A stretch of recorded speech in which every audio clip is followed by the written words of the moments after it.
Olá, eu sou Jefferson Bittencourt, economista da Asa Investments, e hoje eu estou aqui para responder algumas perguntas do nosso público. A primeira pergunta que nós temos aqui é a do Pedro. Como o cenário de juros altos por mais tempo pode afetar o novo governo? Na realidade, os juros altos por mais tempo, eles vão comprometer a atividade econômica, mas numa análise mais direta, eles exigem um compromisso maior do governo com a sustentabilidade fiscal, porque a estabilização da dívida vai depender de resultados primários mais altos. Esse é o impacto que a gente vê mais diretamente, qual é o desafio que é posto mais diretamente. Mas também a gente pode ver esses juros mais altos como um incentivo para o governo buscar mais eficiência, buscar reformas estruturais, de modo que essa taxa de juros possa cair de uma maneira mais estrutural e nós temos um crescimento potencial mais duradouro, mais elevado. A segunda pergunta que nós temos aqui é a do Clayton. As empresas que têm participação do governo devem sofrer muitas intervenções? O que os investidores podem esperar disso? A verdade é que, com a mudança de governo, a percepção do governo sobre esses instrumentos de Estado, que são as empresas estatais, mudou completamente. Com o novo governo, as estatais vão ser entendidas dessa forma mais tradicional, como um instrumento de implementação de políticas públicas. O quanto o investidor deve se preocupar com isso, isso vai ser sinalizado com antecedência. Os investidores têm que acompanhar eventuais mudanças na lei das estatais, como essas mudanças serão feitas, em que sentido essas mudanças serão feitas, as consequentes mudanças que teriam que ter nas regulamentações infralegais dessa lei e nos estatutos da empresa. Esse conjunto de mudanças vão sinalizar se o uso das empresas estatais vai num sentido de deixar o investidor mais tranquilo, que os retornos serão melhores, ou deixar o investidor mais preocupado, que o retorno dessas empresas será pior. A terceira pergunta que nós temos é a do Rodrigo. O Lula irá repetir seus 2 mandatos?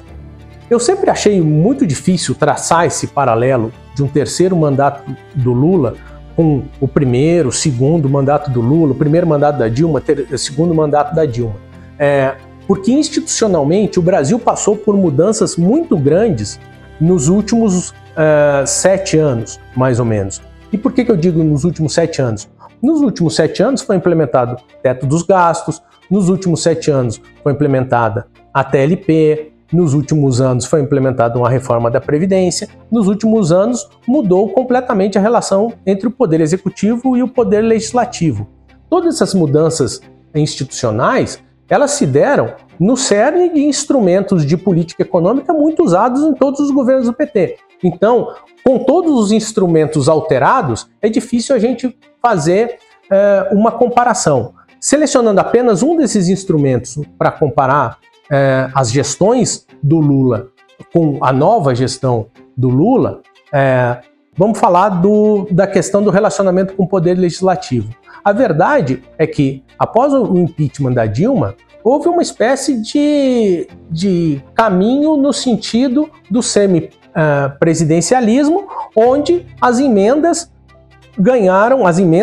do Congresso no orçamento ganharam um protagonismo na relação entre legislativo e executivo. Isso é um cenário totalmente diferente do presidencialismo de coalizão mais tradicional que o Lula viveu nos seus 2 primeiros mandatos. Então, o Lula vai fazer um mandato parecido com o Lula 1 ou Lula 2? Não, eu acho que o Lula vai fazer um mandato completamente diferente e essa tentativa de voltar desse semipresidencialismo de emenda parlamentar para um presidencialismo de coalizão dos 2 primeiros mandatos vai ser a chave do sucesso dele de conseguir implementar suas políticas no Congresso.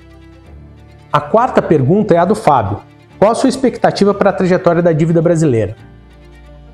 Essa é uma pergunta muito interessante porque ela está muito condicionada aos parâmetros macroeconômicos que nós estamos vendo e ao status da discussão fiscal.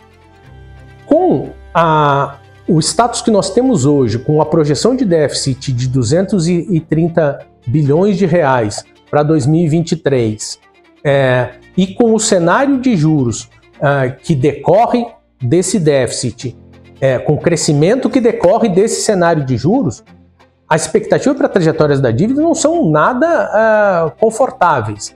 A gente tem, durante todo esse mandato, a dívida em trajetória crescente, finalizando o mandato em 2026 com algo entre 85% e 86% do PIB. É essa trajetória que vai se manifestar pela compreensão da equipe econômica, da insustentabilidade, da inaceitabilidade desse déficit de curto prazo. Não deve ser essa trajetória, mas a gente precisa de mais elementos, tanto do déficit de curto prazo, quanto relativamente à proposta de regra fiscal de longo prazo, para a gente poder revisar essa trajetória de dívida. E a última pergunta que nós temos é a do Tiago. Melhor um teto dos gastos cheio de furos ou revogar o teto de uma vez? Uma nova regra fiscal pode ser positiva para o mercado? Aí nós temos duas partes dessa pergunta, né? Se a gente pensar em restrições impostas pela regra fiscal, é difícil imaginar que uma nova regra fiscal seja mais restritiva do que o teto furado que nós temos hoje.